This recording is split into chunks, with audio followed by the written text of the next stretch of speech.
gonna clean my room until I got high.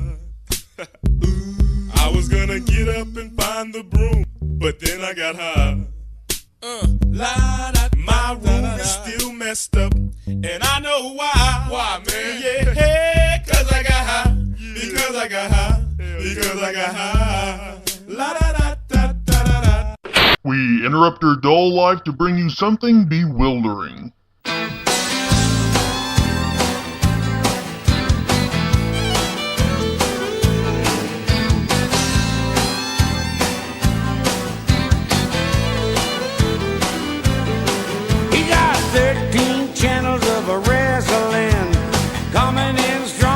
Satellite send 200 function remote control, big screen TV with stereo, football, baseball, NASCAR too, with picture and a picture and it's all in view. And if it comes on just a little too late, with his 3CRs he can get it on tape. He's a high-tech redneck, military meets Star Trek. He's a He's a high-tech redneck.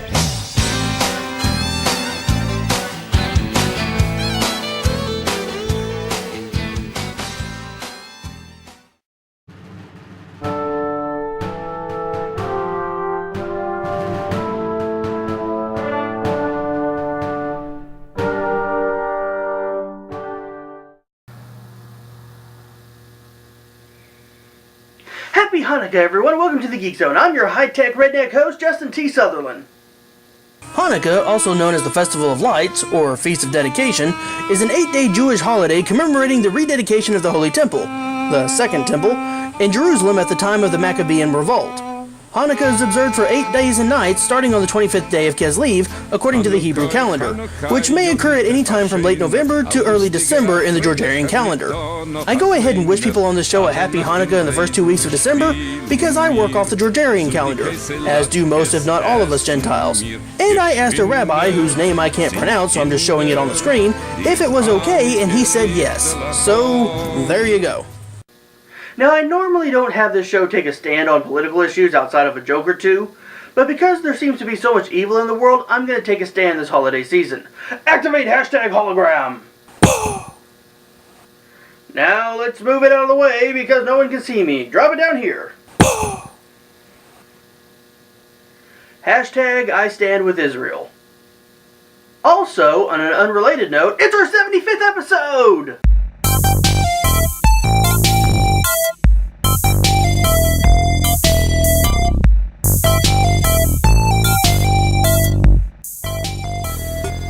To celebrate this being our 75th episode, this episode's going to be in Retro 3D. So put on your red and blue glasses and in 3, 2, 1, activate Retro 3D!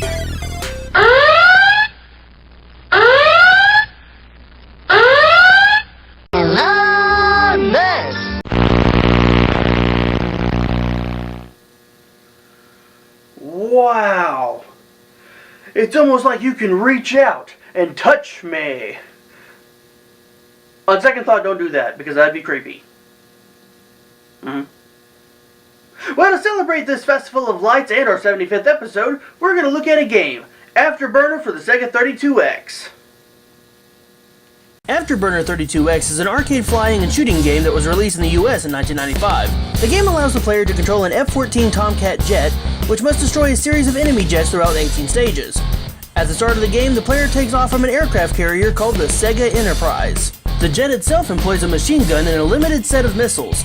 These weapons are replenished by another aircraft after beating a few stages. The game was immensely popular and thus it was ported to a heap of systems such as Amiga, DOS, Amstrad CPC, Atari ST, Sharp X68000, FM Towns, Commodore 64, Sega Master System, NEC PC Engine aka NEC TurboGrafx 16, Sega Saturn, Windows, MSX, ZX Spectrum, Nintendo Game Boy Advance, and of course, Sega 32X. An unlicensed NES port of the game developed by Tengen also exists. Afterburner Climax was ported to the Xbox Live and PSN. It was followed by a spin-off, Afterburner Black Falcon, for the PSP in 2007. For a loose copy, expect to pay about $15 US, or 0.0439 Bitcoins, 9 British pounds, 12 euros, 57 Israeli shekels, 1,679 Japanese yen, 202 Mexican pesos, 645 Russian rubles, and just for giggles, I looked up the price in Australian dollars, and it's almost a full red lobster. I heard that's Australian slang for 20 bucks. Anyways, it's $17 in Australia. For a complete copy, you're looking at $16, and for a new one, more like $28. Now, insert windy segue here, and let's look at this thing.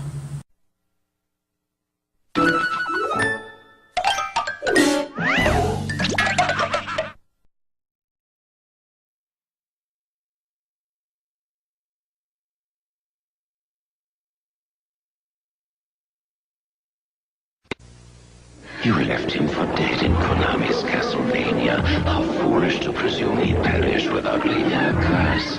For now, in Simon's quest for Nintendo, fate stalks your very being, and you need more than clues from cowardly villagers to survive when day turns into night.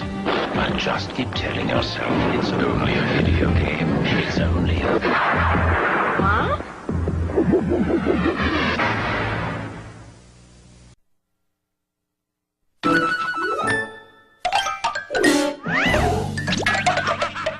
The controls in this game suck. How bad, you ask? Well, try driving a car while drunk and stoned and in the middle of an epileptic seizure. They respond well enough and they feel fluid, but what good is that when everything on the screen goes into a whirlwind every time you push a button? Half the time, all I wanted to do was stabilize myself and get level, and instead I just did barrel rolls. Well, if there's anything that Nintendo's taught me, it's do a barrel roll!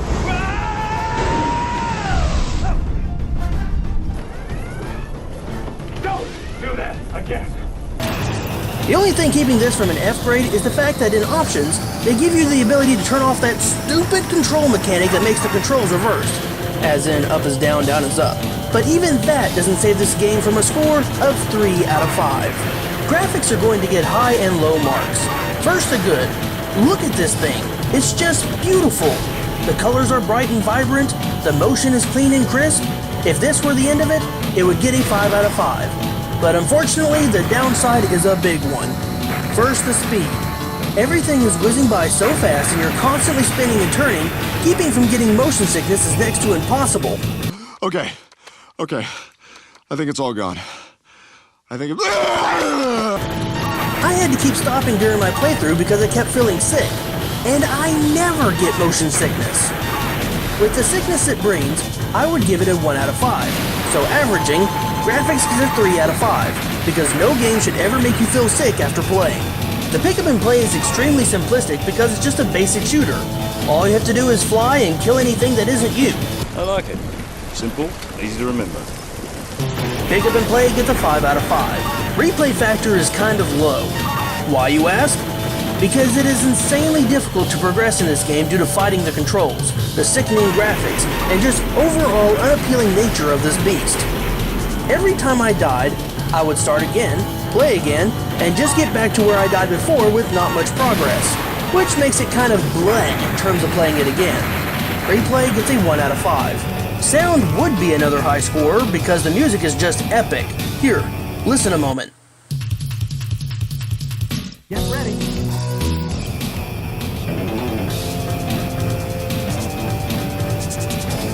See? The music is just awesome. It would get a 5. Or at least it would if it didn't just repeat. Seriously, the music is near exact same for every stage you go. It is awesome the first 5 minutes, then you start wanting to scream. Shut up! Shut up! Shut up! Shut up! That drops it to about a 4. But then you have sound effects. They're incredibly hard to notice. Either the music is too loud or the effects are too subtle for my ears to recognize. I know, I can go into settings and adjust that kind of thing, but in reality, I shouldn't have to. Sound effects would get a 4.4, so averaging, overall sound gets a 4.2 out of 5. Okay, are you ready? The story is... there is none. No story. Nope. None whatsoever. We are just some pilot in some jet fighting in some war, and it doesn't matter. None whatsoever. Now, don't tell me what's going on. Just leave me wandering around in this fog. I like it. I'm getting used to it. No excuses, Afterburner. No excuses. There just aren't any. Story gets a 0 out of 5. Want to play factor is low because of the motion sickness. I give them props for trying to be different and innovative, but to be honest, R-Type, Air Zonk, and other type shooters would give a better overall experience, and I don't feel physically ill after playing those games. Want to play gets a 3.1 out of 5. Now let's tally the score. Control, 3 out of 5, D-. Graphics, 3 out of 5, D-. Pick up and play factor, 5 out of 5, A++. Replay factor, 1 out of 5, F-. Sound, 4.2 out of 5, B-. Story, 0 out of 5, F double minus. Want to play factor, 3.1 out of 5, D-. Total, 19.3 out of 35, giving Afterburner for the Sega 32X a 55%. Congrats, Afterburner, you get a grade of F+. Now, would I recommend this? No, I really wouldn't. I never got to play it in the arcade, so I can't judge how it compares to its arcade counterpart. However, as for the console game, I would say this fails hard. Well, Geeklings, the holiday season isn't over yet, so I'll see you just in time for Christmas. Later. We now return you to your normal broadcast. Thank you. Getting jiggy with it. Getting jiggy with it.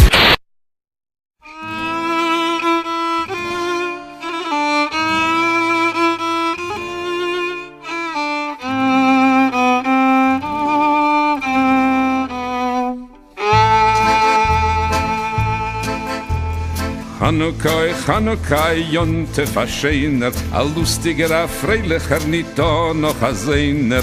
Alle Nacht in Bredel spielen mir, so die Käse-Latkes essen mir. Geschwinder sind Kinder, die Chanike Lichterlachon.